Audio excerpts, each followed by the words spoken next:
Hi. ನಮ್ಮ ದೇಶದಲ್ಲಿ ಶಿಕ್ಷಣ ಮತ್ತು ಉದ್ಯೋಗ ಎನ್ನುವುದು ಕೇವಲ ವೈಯಕ್ತಿಕ ಬೆಳವಣಿಗೆ ಅಲ್ಲ, ಅದು ಕೋಟ್ಯಾಂತರ ಕುಟುಂಬಗಳ ಏಳಿಗೆಯ ಕನಸು.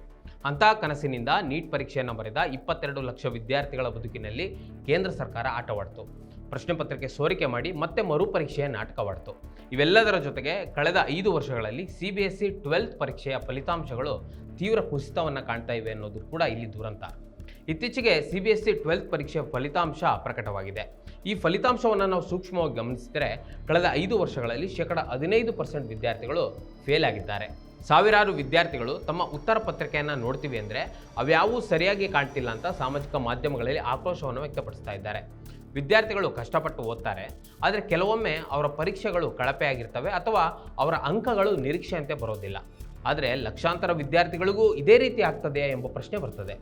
ಈ ವರ್ಷ CBSE ಅಂಕಗಳನ್ನು OSM ಮೂಲಕ ಮಾಡಲಾಗ್ತದೆ ಅಂತ ನಿರ್ಧಾರ ಮಾಡಲಾಯಿತು. OSM ಅಂದರೆ ಆನ್ ಸ್ಕ್ರೀನ್ ಮಾರ್ಕಿಂಗ್ ಅಂತ.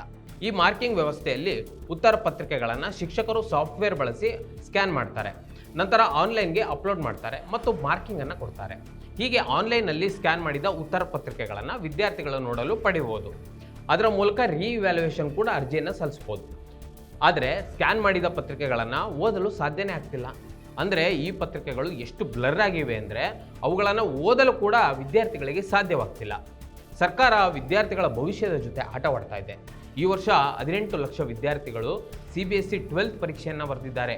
22 ಲಕ್ಷ ವಿದ್ಯಾರ್ಥಿಗಳು ನೀಟ್ ಪರೀಕ್ಷೆಯನ್ನು ಬರೆದಿದ್ದಾರೆ. ಇವರೆಲ್ಲರೂ ನಮ್ಮ ದೇಶದ ಸಂಪತ್ತು. ಇಂತಹ ವಿದ್ಯಾರ್ಥಿಗಳ ಭವಿಷ್ಯದ ಜೊತೆ ಸರ್ಕಾರ ಆಟ ಆಡ್ತಾ ಇದೆ. ದುರದೃಷ್ಟವಶಾತ್ ಅಂದರೆ ಮಾಧ್ಯಮಗಳು ಇದರ ಬಗ್ಗೆ ಮಾತನಾಡೋದೇ ಇಲ್ಲ.